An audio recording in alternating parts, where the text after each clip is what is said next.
때에 성령 강림절 후 첫 번째 주일 삼위일체 주일 예배를 올리겠습니다. 다 같이 조용한 기도 드리시겠습니다.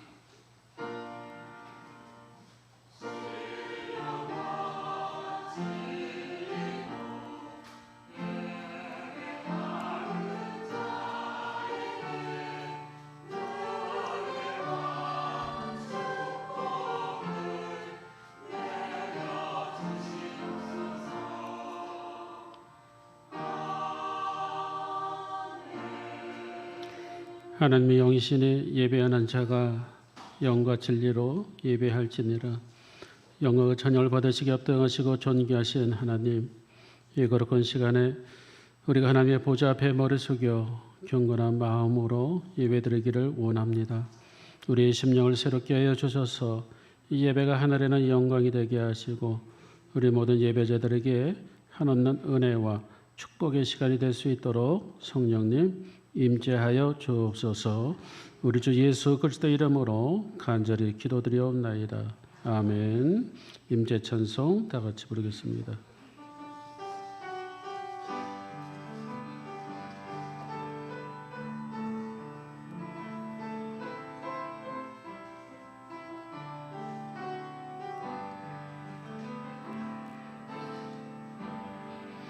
하늘의 문을 여소서, 이곳을 주목하소서. 주를 향한 노래가 꺼지지 않으니 하늘을 열고 보소서. 이곳에 임재하소서. 주님을 기다립니다. 기도의 향기가 하늘에 닿으니 주여 임재하여 주소서. 이곳에 오소서. 이곳에 앉으소서. 이곳에서 드리는 예배를 받으소서. 주님의 이름만이, 오직 주의 이름만 이곳에 있습니다. 이곳에 오소서. 이곳에 앉으소서. 이곳에서 드리는 예배를 받으소서. 주님의 이름만이, 오직 주의 이름만 이곳에 있습니다. 다 같이 사도신경으로 신앙 고백하겠습니다. 전능하사 천지를 만드신 하나님 아버지를 내가 믿사오며 그 외아들 우리 주 예수 그리스도를 믿사오니 이는 성령으로 잉태하사 동정녀 마리아에게 나시고 본디오 빌라도에게 고난을 받으사 십자가에 못 박혀 죽으시고 장사한 지 사흘 만에 죽은 자 가운데서 다시 살아나시며 하늘에 오르사 전능하신 하나님 편에 앉아 계시다가 저리로서 산자와 죽은 자를 심판하러 오시리라. 성령을 믿사오며 거룩한 공예와 성도가 서로 교통하는 것과 죄를 사해 주시는 것과 몸이 다시 사는 것과 영원히 사는 것을 믿사옵나이다. 아멘. 다 같이 찬송가 43장 찬양합니다.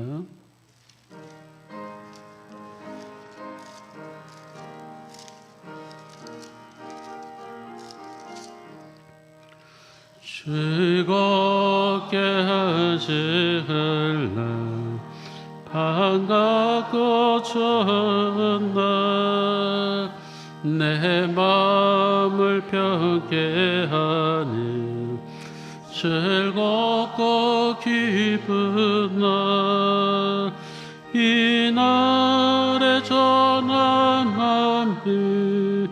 아버지 앞에서 참되신 사명 이제 찬송 부르네. 이날의 하늘에서 새 양식 내리네. 성회로 모이라고 종소리 흘리네. 복음의 밝은 빛을 온 세상 비추며 또 영생물이 흘러 시원케 하시네.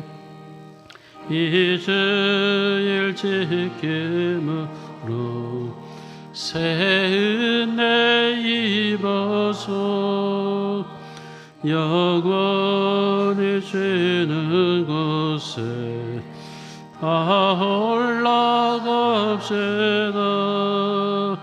성부께 찬미하고 성자와 또 성령 참되신 삼위일체 다 찬송 부르세. 아멘.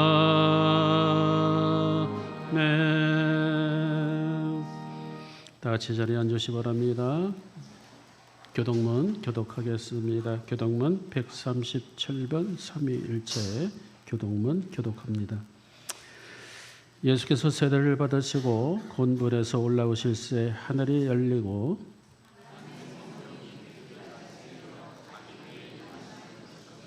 하늘로부터 소리가 있어 말씀하시되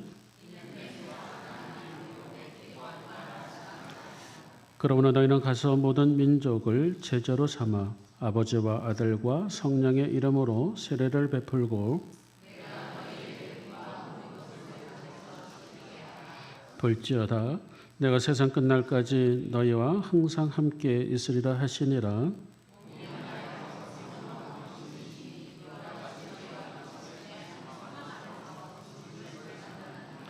주도 한 분이시요 믿음도 하나요 세례도 하나요 하나님이도 한 분이시니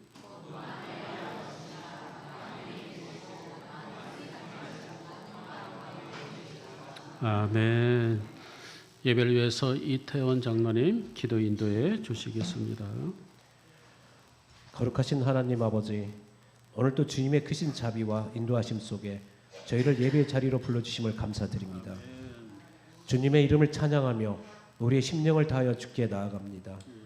모든 것이 어렵고 힘든 세상 속에서도 변함없이 살아계시며 역사하시는 하나님, 이 시간 저희의 마음이 잠잠히 주 앞에 머물게 하시고 세상의 소란보다 주의 음성에 귀 기울이는 참된 예배자가 되게 하옵소서. 하나님, 어느덧 한 해의 절반을 향해 나아가는 시점에 있습니다. 뒤돌아보면 건강으로 지켜주시고 아픔이 있다면 치유로 지켜주시고 지금의 저희가 있는 것에 감사의 고백을 합니다. 주님의 은혜 없이는 한 걸음도 온전할 수 없을 다시금 고백하오니 이 시간 저희를 정결케 하시고 새롭게 하옵소서. 특별히 주님, 이 나라를 위해 기도합니다. 지난 대선을 통하여 온 나라가 민감해져 있었고 분열과 갈등의 언어들이 곳곳에 터져 나왔지만 정제하게 하시고 이 나라가 믿음의 신앙으로 굳건히 다져지는 나라가 되게 하옵소서. 또한 정의와 사랑이 흐르는 나라가 되게 하옵소서. 권력과 이익을 내세우는 마음이 아니라 진실과 섬김으로 이 땅을 이끌며 하나님을 경외하는 지도자, 국민의 눈물을 기억하는 지도자, 겸손히 귀 기울이고 책임을 감당하는 지도자가 되게 하옵소서. 주님, 교회를 위해 기도합니다.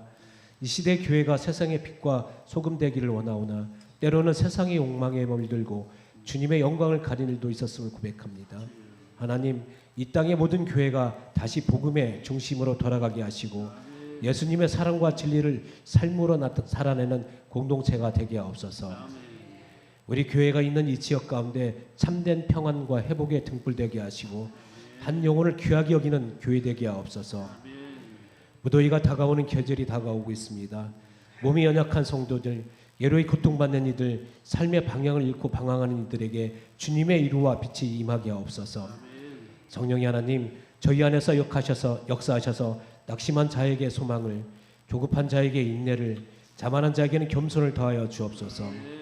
우리의 가정마다 사랑과 평화가 넘치게 하시고 부부가 서로를 존귀히 여기며 자녀들이 진리 안에서 자라게 하옵소서. 사랑의 주님, 우리 교회 목사님을 위하여 기도드립니다. 항상 말씀과 기도에 전념하시며 성도들의 아픔과 기쁨에 함께 하시는 목사님의 마음과 삶을 지켜주시고 말씀의 건세와 성령의 충만함으로 매주 강단을 붙들어 주소서. 사역의 길이 이롭지 않도록 이루와 기쁨이 넘치게 하시고 주님이 기뻐하시는 청지기로 늘 세워주시길 간절히 소망합니다. 이 시간 예배를 준비하고 섬기는 모든 손길을 축복하여 주시옵소서. 찬양과 반주로 영광을 돌리는 이들, 안내와 봉사, 방송과 식당 등 보이지 않는 자리에서 묵묵히 헌신하는 이들의 손길 위에 복을 주시고 특히 할렐루야 성가대의 찬양을 흠양하시고 그들의 작은 수고가 생명을 살리는 일에 동참하는 기쁨으로 이어지게 하여 주시옵소서. 예배의 모든 시간을 주님께 의지하며 이 모든 말씀은 저희를 사랑하시는 예수 그리스도의 이름으로 감사하며 기도드립니다. 아멘.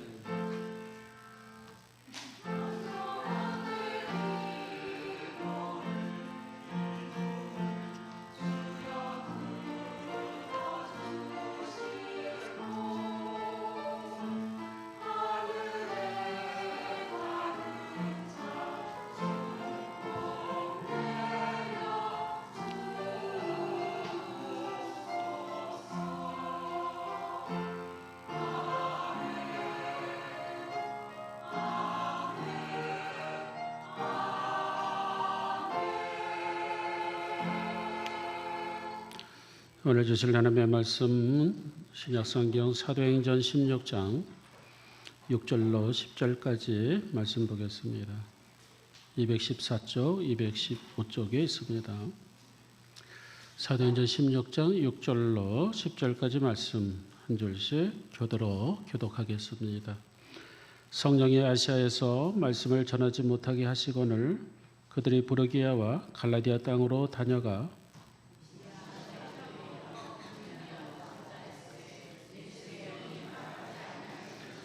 무시아를 지나 드로아로 내려갔는데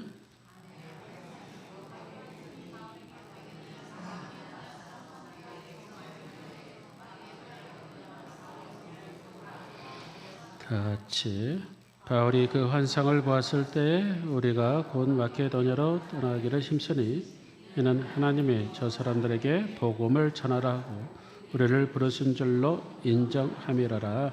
아멘. 할렐루야 찬양단 함께 영광의 찬양 올리겠습니다.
아멘. 할렐루야, 할렐루야. 하나님께 영광 박수 돌립니다. 아주 영감 넘치는 귀한 찬양, 우리 할렐루야 찬양단 감사합니다. 다시 큰 막으시고 여시는 성령님이란 제목으로 말씀을 나누고자 합니다. 흔히 사도행전 그러면 성령행전이라고 불리기도 합니다. 성령에 의해서 하나님의 복음이 땅끝까지 이르러 전해지는 내용을 담은 성경책이 바로 사도행전이기 때문에 바로 이 성령에 의해서 복음이 흘러가는 게 됐죠. 그래서 사도행전을 성령행전이라고 불리기도 합니다. 말씀이 잘 전해졌다 해서 말씀행정이라고도 하기도 하고요. 바울이 전한 어떤 복음을 말해줘서 바울행전이라고도 말하고도 합니다. 어쨌든 성령이 마가의 다락방에서 그들에게 120명의 문도에게 그들이 열심히 찬양하고 기도할 때에 성령이 임하게 되면서 그들이 권능을 받게 되고 유대와 사마리아 땅끝까지 예루살렘과 더불어 복음을 증거하는 귀한 사역이 바로 이 사도행전에 나타나게 됩니다. 성령의 역사 중에서 가장 중요했던 에피소드가 있는데요. 그것은 바로 베드로 사도가 성령이 충만해서 복음을 전할 때에 3,000명이 모여들게 되고 5,000명이 회개해서 하나님의 품으로 돌아오는 놀라운 역사가 사도행전 속에서 이루어지게 됩니다. 우리 하나님의 자녀들은 모두가 다 알게 모르게 다 성령에 이끌려 살게 되죠. 우리가 예수님을 믿고 난 이후에 가장 먼저 변화가 뭐냐면은 바로 성령께서 예수의 영인 성령께서 우리 안에 내주하신다는 것이죠. 여러분들은 그것을 느끼면서 살아가야 되는데 그렇지 못할 때도 있어요. 하지만 어느 누구나 할 것 없이 모두가 성령이 우리 안에 내주하고 계신 것을 여러분 믿으시기 바랍니다. 이 성령과 더불어 우리가 조금 기억해야 될 것은 성자, 그다음에 성부, 그죠? 오늘 삼위일체 주일이기도 합니다만 우리에게 중요한 것은 성령이든 성자든 성부든 모두가 다 하나님의 영역이라는 것이죠. 하나님이시죠. 성부 하나님, 성자 하나님, 성령 하나님, 모두가 다 하나님의 영역이 됩니다. 다시 해서 한 하나님께서 성부, 그다음에 성자, 성령으로 세 위격으로 나눠지게 되는데, 물론 우리는 성부, 성자, 성령 뭐 순서 없이 이렇게 얘기할 때도 있어요. 다시 말씀드린다면 성자, 성부, 성령 어떤 위격이 더 높은 것은 아니고 어떤 일이나 어떤 사역에 있어서 어떤 때는 성령 하나님이 나타나게 되고 어떤 때는 성자 하나님이 더 드러나게 되고요. 어떤 때는 성부 하나님이 드러나게 됩니다. 주일학교 때 그 학생들에게 이제 말씀을 가르칠 때 어떤 친구가 그런 질문을 해요. 목사님, 기도할 때에 어떤 친구는 하나님 그렇게 기도하고요. 어떤 친구는 예수님 이렇게 기도하고요. 어떤 친구는 성령님 이렇게 하면서 기도해요. 목사님 어느 것이 맞습니까? 라고 질문해요. 참 좋은 질문했다. 다 똑같다. 성령님 이렇게 기도해도 되고 예수님 이렇게 기도해도 되고 또 하나님 이렇게 기도해도 된다. 우리 모두가 다 하나님이시기 때문에 그렇죠. 중요한 것은 모든 만물이 성부로부터 나온다.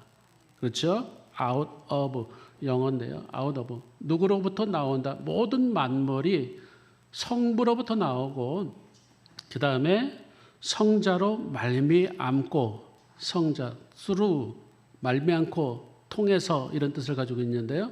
그 다음에 성령 in 영어로 in 안에서 다시 말해서 우리가 하나님을 부를 때에 성령 하나님 불러도 상관없고요.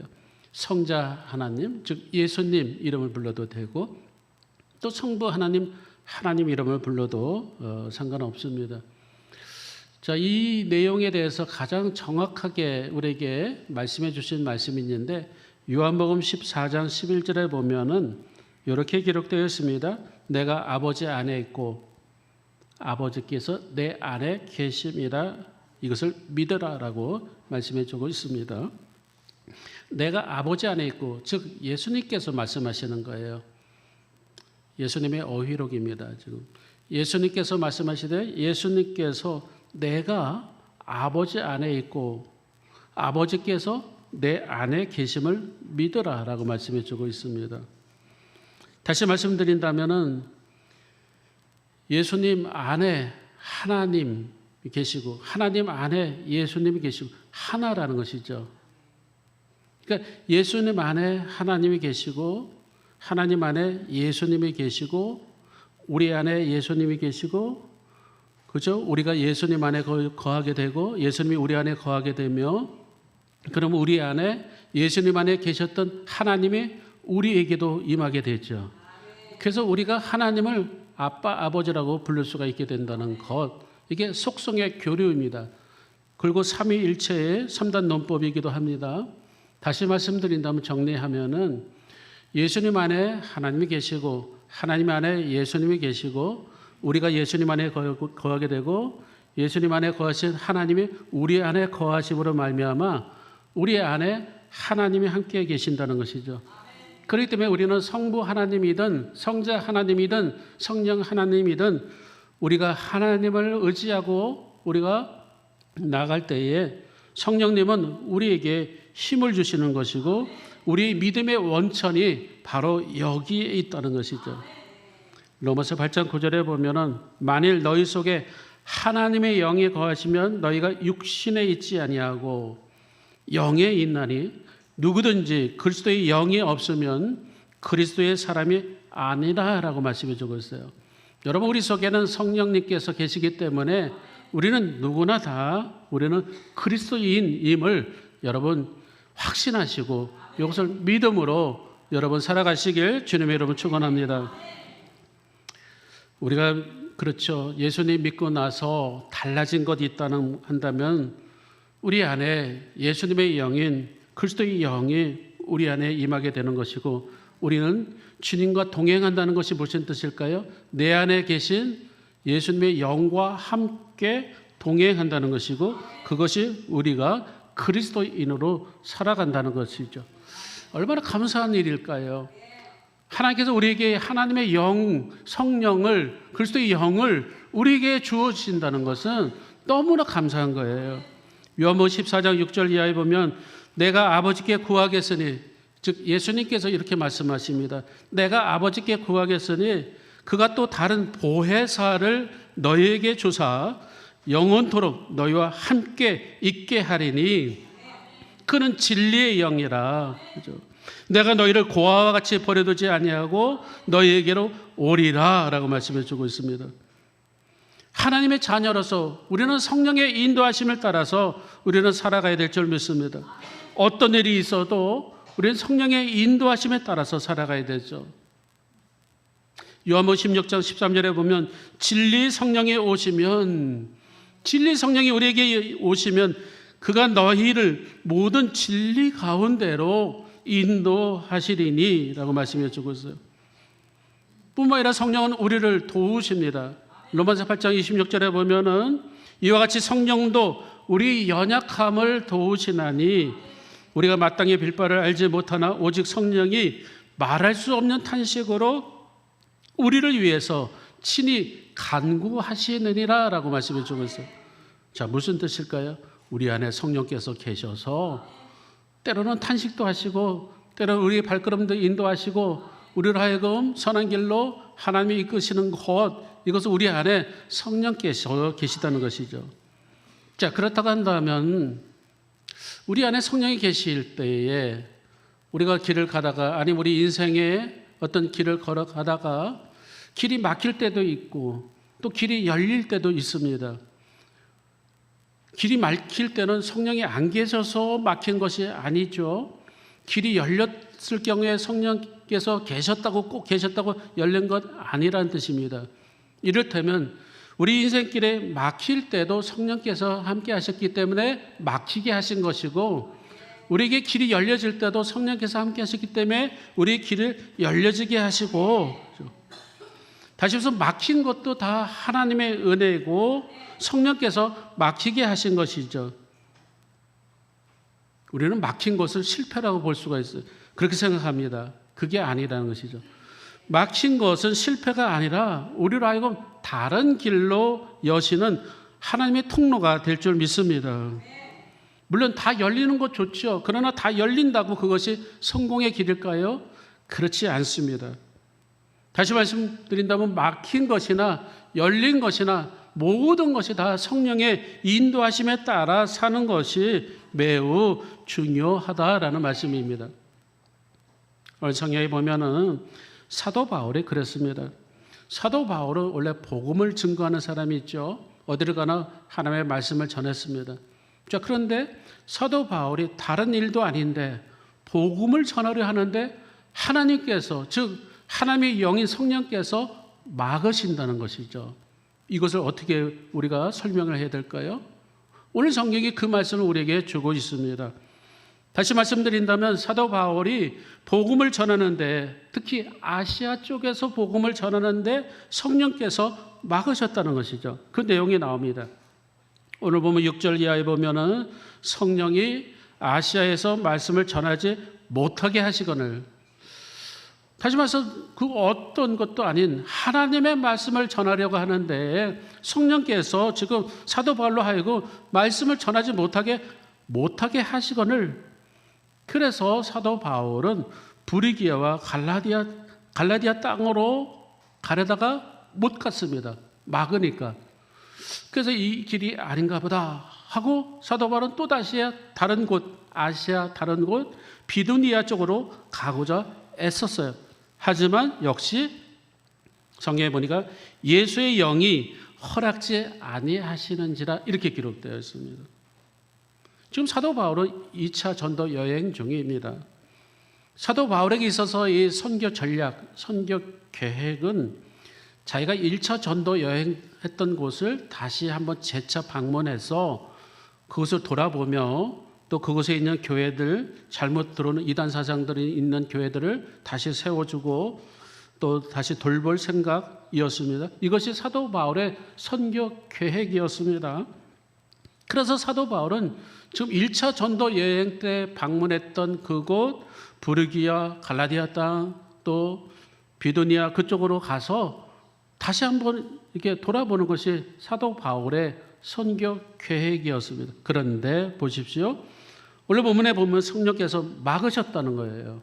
성령께서 그렇게 하지 말라. 선교 계획을 변경하라라는 것이죠. 그곳으로 가지 말고 내가 지시하는 그 곳 아시아 쪽이 아니라 이제 유럽 쪽, 마케도냐 유럽 쪽으로 가거라는 것이죠. 여러분 보십시오. 사도 바울이 1차 전도 여행 정말 목숨 걸고 1차 전도 여행했습니다. 그리고 자기 자신의 어떤 그런 선교 계획도 있고요. 나름대로 목표도 있습니다.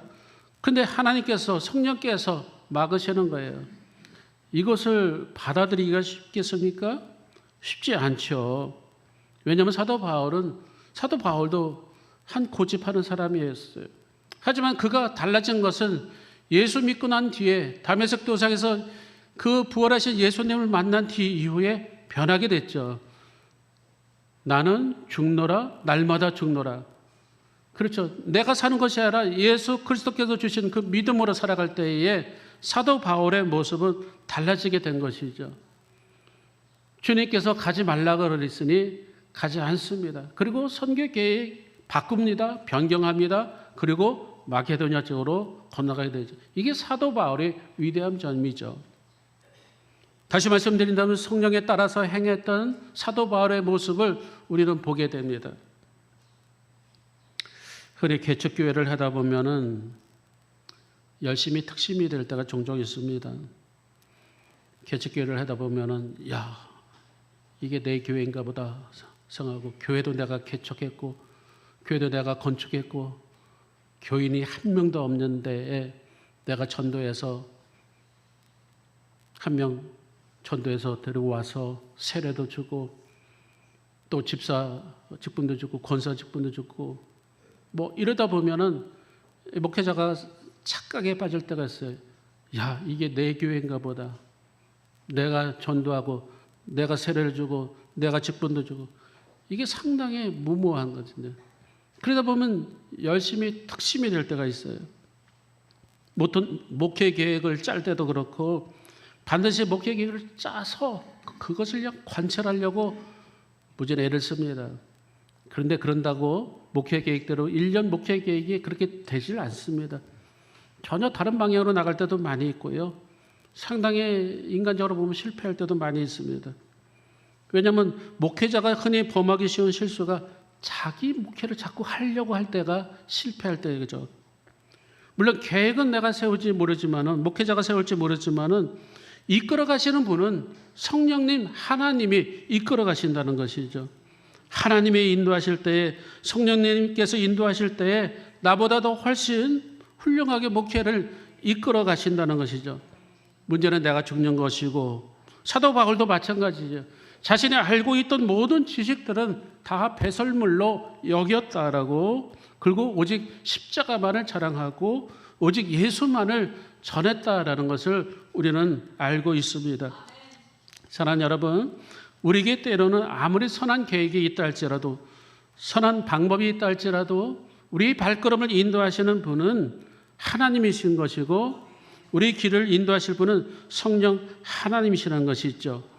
오늘 성경에 보면은 사도 바울 아시아에서 복음을 전하려고 했습니다. 하지만 하나님은 길을 막으시는 것이 있죠. 복음의 중심은 누굽니까? 하나님이신 거예요. 바울이 중심이 아닙니다. 때로는 하나님께서 순서를 바꾸시기도 하고 또 장소를 제한하시기도 하고 그래서 더 복음이 더 효과 있게 전달될 수 있는 그곳으로 하나님은 바울을 인도하시는 것이죠. 우리나라에 들어온 많은 선교사들의 간증을 보면은 그들이 처음부터 조선이라는 땅에 선교사들이 들어오려고 하지 않았습니다. 대표적인 선교사가 영국의 토마스 선교사인데 그 선교사는 중국 내지를 향해서 중국으로 가려고 했던 선교사인데 하나님께서 길을 바꿔버려서 한국 땅에 와서 순교를 한 대표적인 선교사가 되거든요. 다시 말씀드린다면 성령께서 막으실 때에 다른 길을 반드시 예비해 두고 있다는 것이죠. 우리 인생길도 마찬가지입니다. 하나님께서 우리의 길을 막으신 것은 우리로 하여금 실패하게 만드시는 것이 아니라 우리로 하여금 새로운 길을 열게 하셔서 새로운 길로 하나님의 뜻을 더 활발하게 하기 위해서 우리를 새로운 길로 때로는 인도하신다는 것이죠. 유명한 그 세계적인 지휘자가 있습니다. 토스카니니라는 지휘자인데 이 지휘자는 원래 지휘자가 아닙니다. 원래는 바이올린 주자였대요. 근데 이 토스카니라는 이 바이올린 연주자는 시력이 안 좋습니다. 눈이 안 좋아요. 그래서 그는 늘 악보를 외웠다죠. 뭐 쉬운 일은 아니겠습니다만 늘 악보를 전체 다 외워서 그는 바이올린 연주를 했다는 것이죠. 그런데 어느 날 찬양하는 그 집회 속에 그 지휘자가 어느 날 갑자기 일이 있어서 참석을 못했다고 하죠. 그때 많은 사람들은 이제 그 돌출된 돌발 사건 속에서 어떻게 할까 하다가 그러면 우리 대원 중에서 누가 한 사람 지휘자를 세워야 되겠다 했을 때에 모든 사람들이 이구동성으로 토스카니를 추천합니다. 저 양반은 눈이 평소에 시력이 안 좋아서 악보를 다 외우고 있으니 모든 파트마다 다 외우고 있으니 저에게 시키자. 그래서 이 토스카니가 지휘자 대신 지휘를 하면서 그 이후로 아주 명성이 높아지면서 아주 세계적인 명지휘자가 되었다고 합니다. 훗날 그는 말합니다. 나의 나쁜 시력이 나를 명지휘자로 만들어 주었다라고 말합니다. 언제나 그렇습니다. 하나님은 하나의 문을 닫으실 때에는 또 다른 문을 열고 계심을 우리에게 말씀해 주고 있습니다. 성경에 보면 아주 선한 왕이 있어요. 다윗도 선한 왕이지만 히스기야 왕도 선한 왕입니다. 이사야서 38장 1절에 보면 이렇게 기록되어 있습니다. 그때에 히스기야가 병들어 죽게 되었다. 성경 우리에게 그렇게 말씀해 주고 있어요. 히스기야 왕, 선한 왕입니다. 남들은 하지 못했던, 그렇죠, 우상을 다 철폐하고 성전을 다시 복구하고 아주 선한 왕이었어요. 이웃 나라 아수르라는 나라가 쳐들어옵니다. 아수르라는 나라의 사네립 장군이 얼마나 아주 비방적인, 비난적인 그 섞인 하나님을 모독하는 그런 글을, 편지를 써가지고 왔을 때에 히스기야 왕이 그 편지를 들고 성전으로 올라가서 그 편지를 대독하면서 하나님 앞에 기도합니다. 제가 그랬을 때 하나님의 감동을 얻게 되고 18만 5천 명이나 되는 큰 아수르 대군을 다 물리치게 되죠. 자, 이렇게 하나님은 여실 때도 있습니다. 그런데 때로는 이 히스기야 왕에게 막히게 할 때도 있다는 것이죠. 그 뒤 이후에 이제 안전하다 할 때에 히스기야 왕에게 병이 났습니다. 곧 죽을 병이라는 것이죠. 의사들이 옵니다. 왕이여, 더 이상 살을 가망이 없습니다. 자, 그 당시에 선지자가 이사야 선지자인데 이사야 선지자도 와가지고 왕이여, 더 이상 목숨을 더 지탱할 수가 없습니다. 이제 곧 죽을 병입니다. 자, 그랬을 때 이 인생이 막혀지는 듯한 그런 상황에 히스기야 왕이 접하게 되면서 히스기야 왕은 다른 방법 안 합니다. 정말 천신만고 끝에 큰 태산을 넘는, 그래서 꽃길만 전개되는 그런 일이 있으면 얼마나 좋겠습니까? 하지만 지금 꽃길 대신 때로는 물결치는 파도가 내 앞을 가로막는 것, 이것이 세상사라는 것이죠. 마찬가지로 우리에게도 똑같은 내용들이 많습니다. 갑작스러운 질병이나 때로는 갑작스러운 사고로 가족을 잃어버린 그 슬픈 심정을 어떻게 위로받을 수 있겠습니까? 한때 믿었던 친구에게 배신과 기만을 당하고 빈손으로 일어서야 하는 그 울분을 어찌 보상받을 수 있겠습니까? 바로 살아보아야지 결심한 그 다음날 곧바로 실패했을 때의 그 좌절감, 어찌 고침을 받을 수 있겠습니까?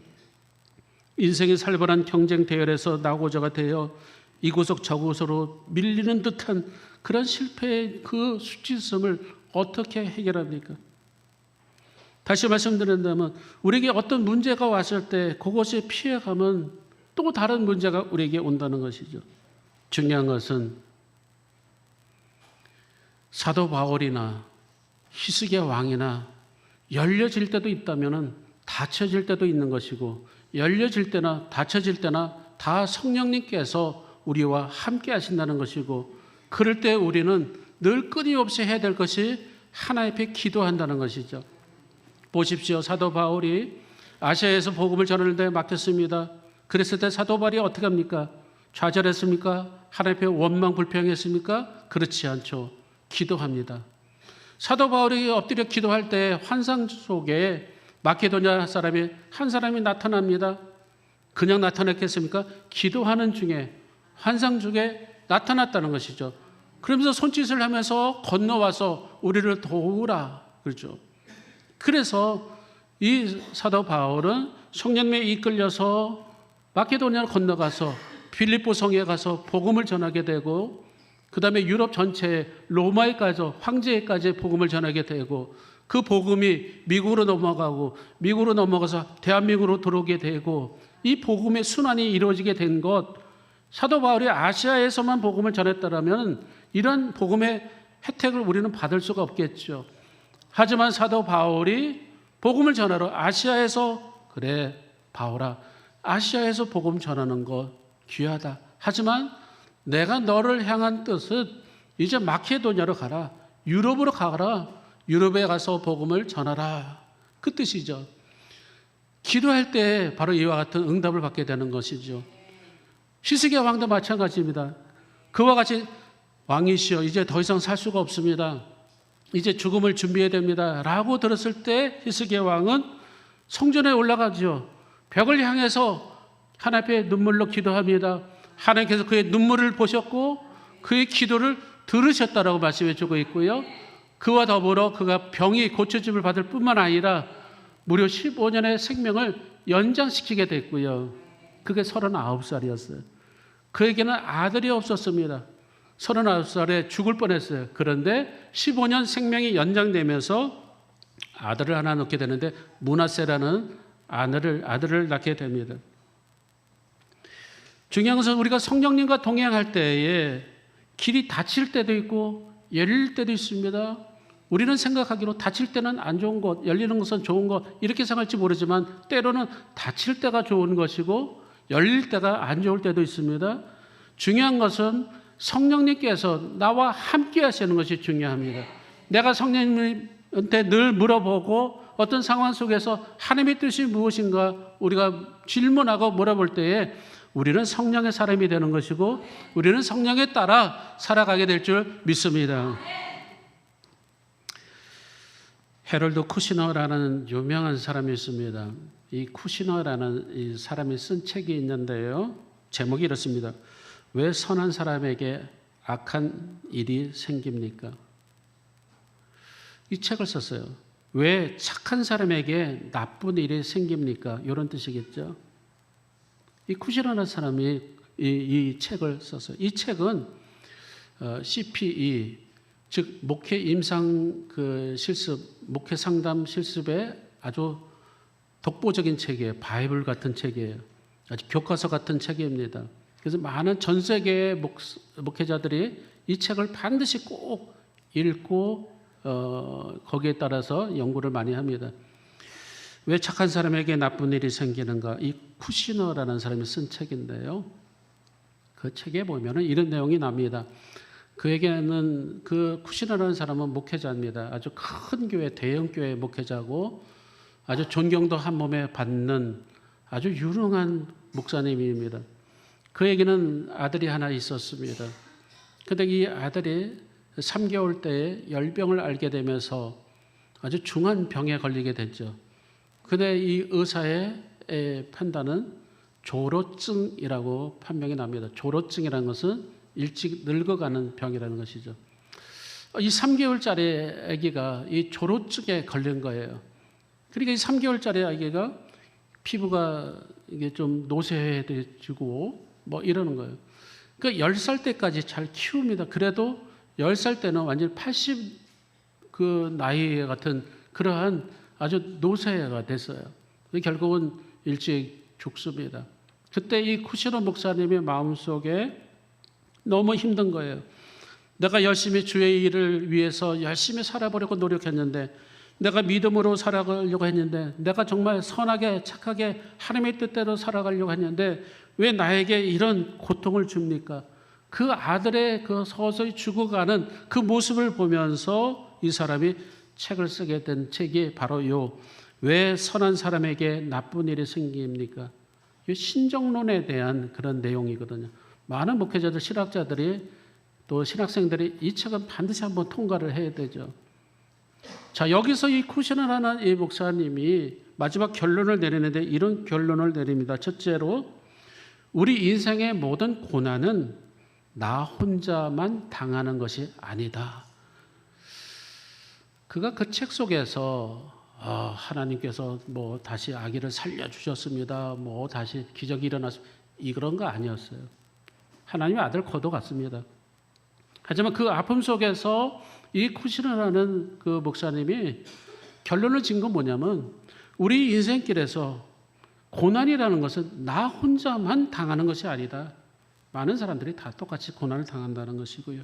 두 번째는 이 땅에 우연이라는 것은 없다. 나는 받아들이고 싶지 않지만 나는 용납하고 싶지 않지만 나는 이해가 되지 않지만 분명한 것은 어떤 사건 속에 하나님의 뜻이 담겨져 있고 하나님의 계획이 담겨져 있다는 것이죠. 이것을 깨달았다는 것이죠. 세 번째는 길을 막으시는 하나님은 다른 길도 열어주신다라는 말씀이에요. 이를테면 하나님은 땅의 문을 닫으시면 하늘의 문을 여신다는 것이죠. 그렇기 때문에 그 어떤 고난과 어떤 막힘 속에서 우리는 실패와 좌절을 우리는 그것을 뛰어넘어서 우리는 사도 바울처럼 그곳에서 엎드려 기도할 때 하나님은 또 다른 새로운 길을 열어주신다는 것이죠. 이게 성령님은 막으시기도 하지만 때로는 여시기도 하시는 분이 바로 성령님이라는 것입니다. 사랑하는 여러분, 우리에게도 그러한 믿음을 하나님께서 우리에게 가지기를 원하고 계시죠. 길이 열릴 때도 있고 막힐 때도 참 많습니다. 저도 군산 지방에 있을 때에 감리사를 했었습니다. 그런데 감리사 재직 2년 동안에 반드시 해외 연수를 한번 갑니다. 감리사님들이 감독님과 같이 꼭 2년 기간 동안에 한번 해외 연수를 꼭 가요. 그래서 주로 이제 어떤 성지순례나 아니면 유럽의 어떤 그런 독일이나 뭐 이런 데로 많이 가요. 근데 제가 감리사 할 때는 코로나 기간이라 해외 여행이 이제 못 가게 되고, 그래서 그러면 우리 감리사 때는 아무데도 못 가는가 했더니 그래도 제주도라도 좀 갔다 옵시다. 이래서 일주일 동안 제주도에 가기로 결정을 하고 몇 개월 전서부터 준비를 합니다. 준비를 하고 이제 제주도 가려고 비용도 이제 내고 또 여권 뭐 이렇게 해서 이렇게 준비를 하는데, 그래서 이제 다음 주 월요일이면은 이제 일행과 더불어 공항에서 만나서 이제 제주도로 가야 되는데, 그만 토요일 날 장례가 생겨버렸어요. 교회 원로장님 한 분이 돌아가시는 바람에 이 장례가 딱 나간 거예요. 근데 다음 주 월요일부터는 이 연수를 가야 되는데 이게 장례에 대해서 어떻게 할 수가 없어요. 하나님께 기도하면서 끙끙끙끙 대다가 결국은 이제 통보를 했죠. 저 못 갑니다. 왜요? 장례가 났습니다. 왜냐하면 4일장이 돼버리니까 못 가겠더라고요. 뭐 3일장이면 이게 잠깐 갔다가 올 수도 있고 늦게 갈 수도 있고 그러는데 못 가는 거예요. 그때 마음속에 여러 가지 생각이 많이 듭니다. 물론 못 간 것에 대한 서운함보다도 하나님 뭐죠? 이거죠. 하나님 왜 그러시죠? 하나님 왜 이렇게 막으시죠? 이런 뜻이에요. 또 한 번은 작년에 제가 여름 휴가 때에 저는 여름 휴가 때 제가 부흥단 단장을 했었기 때문에 꼭 단원들과 함께 1년에 딱 한 번 해외 연수를 갑니다. 부흥단 호남 특별전에 부흥단에서. 근데 저는 휴가 기간에 휴가를 쓰기보다 그냥 그 부흥단 연수에 참여해서 늘 그냥 일주일 다녀오곤 해요. 그래서 작년 여름 휴가 때에 이제 해외 연수를 가는 거예요. 부흥단에서 필리핀으로 갔습니다. 그래서 필리핀으로 이제 월요일날 이제 출발해서 갔는데 이튿날 그 다음 날 교회에서 연락이 온 거예요. 장례가 났다고. 그래서 장례가 났으니까 어떻게 해요? 다시 돌아왔죠. 돌아와서 3일 내내 장례를 치렀습니다. 그러니까 휴가 기간 동안에 3일 내내 장례를 치른 셈이에요. 물론 장례를 잘 치르고 은혜롭게 잘 치러서 감사하고요. 그러면서도 한편 이게 뭐지? 그죠? 모처럼 휴가고 모처럼 해외 연수 나가는데 다시 돌아와서 다시 장례를 치르면서 하나님께서 뭔가 막으셨단 말이죠. 자, 그런데 그 당시에는 하나님께서 이렇게 막으시는 것이 무슨 이유인지 몰라요. 근데 1년 지나고 2년 지나고 3년 지나고 지금은 또렷하게 하나님의 뜻을 분별하게 되더라고요. 하나님 참 감사합니다. 그때 저를 막으시고 또 그때 저를 다시 돌아오게 하시고 그것이 합력하여 선을 이루듯이 하나님의 큰 열매로 우리에게 보여주셨고요. 하나님 반드시 뜻이 있다는 것이죠. 사무엘상 2장 7절에 보면 여호와는 가난하기도 하시고 부하기도 하시며 낮추시기도 하시고 높이시기도 하시는도다. 한나의 기도거든요. 여러분 보십시오. 우리에게 중요한 것은 하나님의 절대적인 주권입니다. 우리가 하나님의 백성으로 자녀로 살아간다는 것은 내 뜻대로 내 의지대로 되는 것이 하나도 없어요. 우리가 하나님의 뜻대로 하나님의 주권대로 우리가 살아갈 때에 그것이 하나님의 백성이 되는 것이고 하나님의 자녀가 되는 것인 줄 믿습니다. 마치 우리가 무슨 큰 성공하고 모든 열매가 있고 막 이것이 하나님의 자녀가 아니라 매 순간순간마다 하나님의 인도하심에 따라 받는 거예요. 저는 이제 살짝 그래서 서울에서는 저는 길치가 아니에요. 어렸을 때부터 서울에서 자랐기 때문에 길치는 아니에요. 서울은 구석구석 제가 길을 잘 압니다. 근데 이렇게 지방에 갑자기 이게 전주나 이게 군산에 갑자기 오면은 길을 잘 몰라요. 근데 신방을 한 서너 번 해 보면은 이제 길을 이제는 조금 알게 되는데, 그래서 그렇기 때문에 가까운 곳이라도 성도님들의 그 주소를 쳐서 가요. 그럼 내비게이션을 이제 치게 되죠. 이 내비게이션을 치면은 제일 먼저 최단 거리를 하기도 하지만은 때로는 교통체증이나 이 실시간으로 GPS가 달려주면요 이렇게 순식간에 이게 바뀌기도 하더라고요. 대부분 그런 일이 없겠지만 특히 이 명절 때에 보면은 서울에 올라가려고 하면은 이게 GPS가 달리면요 고속도로에 차들이 쫙 막혀 있으면은 이게 바깥으로 좀 빠지게끔 이렇게 또 내비게이션이 나와요. 자, 무슨 뜻이냐면은 최단 거리로 가게 하는 것도 GPS가 있기는 하지만 때로는 교통체증이 있는 것은 피하게 인도하기도 한다는 것이죠. 우리 성령 하나님께서 마치 이와 같이 우리 삶을 이끌어 가시고 인도하시고 역사해 줄 줄 믿습니다. 잠언 16장 9절에 보면 사람의 마음으로 자기의 길을 계획할지라도 그 걸음을 인도하시는 이는 여호와시니라고 말씀해 주고 있습니다. 중요한 것은 막으시는 성령님, 그러나 한편으로 여시는 성령님도 있습니다. 더 중요한 것은 우리가 성령님의 인도하심에 따라 우리는 늘 살아가는 존재임을 아시고 우리 안에 바로 성령 하나님께서 계시다는 것을 여러분 확신하시고 어떤 어려움과 어떤 내 생각, 어떤 뭐가 막히는 듯한 그런 것이 있다면 성령님께 한번 물어보시기 바랍니다. 그러면 분명히 하나님께서 우리에게 답을 알려주시고 더 좋은 길로 인도해 주시게 될 줄 믿습니다. 한 주간 성령님 따라서 순종하며 사시는 저와 여러분 되시길 주님의 이름으로 축원합니다. 축원합니다. 우리 따스한 성령님 한번 찬양하고 기도하겠습니다.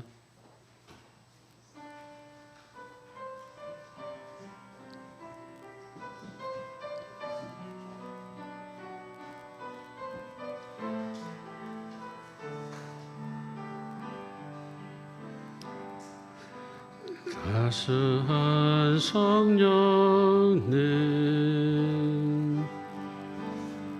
마음으로 보내 내 몸을 감사하며 주어지는 평안 만족함을 느끼네. 사랑과 진리에 한 줄기 빛 보내 내 몸을 감사하며 주어지는 평안 그 사랑을 느끼네. 부르신 곳에서 나는 예배하네. 어떤 상황에도 나는 예배하네. 부르신 곳에서 나는 예배하네. 어떤 상황에도 나는 예배하네. 내가 걸어갈 때 길이 되고 살아갈 때 삶이 되는 그곳에서 예배하네. 내가 걸어갈 때 길이 되고 살아갈 때 삶이 되는 그곳에서 예배하네. 부르신 곳에서 나는 예배하네. 어떤 상황에도 나는 예배하네. 부르신 곳에서 나는 예배하네. 어떤 상황에도 나는 예배하네. 기도하겠습니다. 하나님 아버지, 어떤 상황에도 예배하는 자 되기를 원합니다. 날마다 성령께서 우리 안에, 그리고 우리가 성령님과 함께, 그리고 성령께서 우리를 인도하시기를 원합니다. 바람이 마치 우리 눈에 보이지 않지만 흔들리는 가지에서 바람의 존재를 부인할 수 없듯이 성령님도 보이지 않지만 우리 성도들의 삶 속에서 내주하심을 부인할 수 없음을 압니다. 성령의 증거대로 하나님 살기를 원합니다. 때로는 막히면 막힘대로, 열리면 열림대로 늘 그 자리에서 엎드려 기도하며 예배하는 자들 되게 하여 주옵시며, 가장 좋은 곳으로 인도하시는 성령님을 의지하고 믿는 믿음으로 한 주간 승리하며 살아갈 수 있도록 인도하여 주시옵소서. 우리 주 예수 그리스도 이름으로 간절히 기도하옵나이다. 아멘. 찬송가 335장 부르시면서 준비된 예물 하나 올리겠습니다.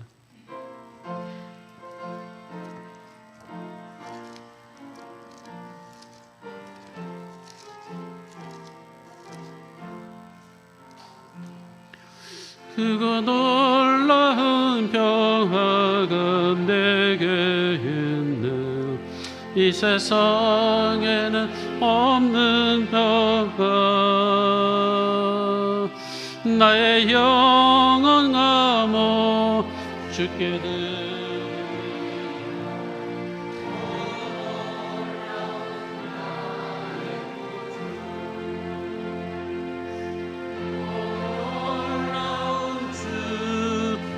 놀라운 주, 저 천군과 천사들 경배하네. 나 엎드려서 주 경배하리. 오 놀라운 그 주 예수. 우리 생명이 되시고 빛 되신 주님, 오늘도 삼일째 주일을 맞이하며 우리 안에 내주하시고 계시는 성령님을 인식하며 또 하나님 또 의지하고 또 인식하는 가운데에 하나님 살아갈 수 있도록 인도하여 주옵소서. 보혜사 성령님 우리에게 주셨사오니 하나님 아버지 고아와 같이 하나님 아버지 유리방황한 자들이 되는 것이 아니라 주님의 하나님의 음성을 들으며 아버지 믿음으로 날마다 승리하며 살아갈 수 있도록 인도하여 주옵소서. 우리 인생길이 때로는 코끼리를 될 수도 있고 휘몰아치는 그런 광풍이 될 수도 있습니다. 하나님, 그럴 때마다 우리가 좌절하거나 또 우리가 고통과 시름에 빠지기보다는 하나님께서 우리에게 인도하심을 더 의지하며 바라보며 또 순종하며 나아가는 우리 모두 될 수 있도록 인도하시사, 그래서 이 땅에서 우리가 성령님의 인도하심에 따라 살아가는 것이 무엇인지 알도록 바울을 통해서 오늘도 우리에게 알려주셨사오니 말씀 붙잡고 한 주간 승리할 수 있도록 하나님 함께하여 주옵소서. 귀한 예물 드리는 손길들 주의 생명록에 기록되게 하시고 하나님 아버지 쓰여진 곳곳에 하나님 나라가 더 확장되게 하시고 죽어가는 영혼 살리게 하나님 귀하게 사용될 수 있도록 인도하여 주옵소서. 11조 예물을 드리며 여러 가지 목적의 감사 예물을 드리며 또한 석회 예물을 드리며 또 하나님 아버지의 건축 예물과 또 하나님 성교 예물을 드리는 모든 손길들마다 주의 성령을 함께하여 주시고 자원하며 믿음을 들어진 손길 속에 주의 은혜가 넘치기를 원합니다. 하나님 아버지, 이 물질을 들어 축사하시사 오병의 기적이 저들의 가정, 직장, 사업장에 충만하도록 하나님 마음껏 축복하여 주옵소서. 물질뿐만 아니라 우리의 헌신과 우리의 마음과 우리의 모든 시간과 우리의 몸을 드리는 모든 하나님 아버지 지체들 위에 주의 성령 함께하여 주시옵시고 축복의 통로가 되게 하시며 모든 아버지 질병으로부터 노임받을 수 있도록 하나님 치유하시고 안수하시고 축복하여 주시옵소서. 우리 주 예수 그리스도 이름으로 감사하며 간절히 축복하며 기도드리옵나이다. 아멘. 할렐루야. 우리 옆사람과 인사 나눕시다. 주님의 이름으로 축복합니다. 주님으로 사랑합니다. 날씨가 이제 더워지기 시작할 때에 여러분들 또 건강 유의하시길 부탁드립니다. 오후 예배는 오후 여성교회 헌신 예배로 드리며 다음 주는 교회 학교 헌신 예배로 드릴 예정입니다. 네, 남은 광고는 주보를 잘 참고하시기를 부탁드리며 한 주간도 성령 안에 승리하시는 우리 모두 되시길 주님의 이름 축원합니다.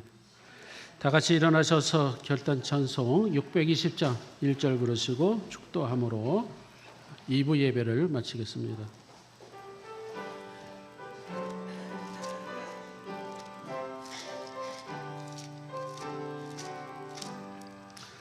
여기에 모이노니 주의 은총 받은 자여라. 주께서 이 자리에 함께 계심을 나눠라. 언제나 주님만을 찬양하며 따라가리니 시험을 당할 때도 함께 계심을 믿노라. 이 믿음 더으세라. 주가 지켜주신 나 어두운 밤에도 주의 밝은 빛 인도하여 주신다. 이전 우리 주 예수 그리스도의 은혜와 하나님 아버지의 극진하신 사랑하심과 성령님의 인도하심과 교통 역사하심이 오늘도 주신 말씀을 통하여 우리 모두 성령의 충만함을 받아 성령님의 인도하심을 따라 살기로 다짐하며 한 주간 세상으로 나가는 사랑하는 주의 종들 머리 위에 이제부터 영원토록 함께 하시길 간절히 축원하옵나이다. 아멘.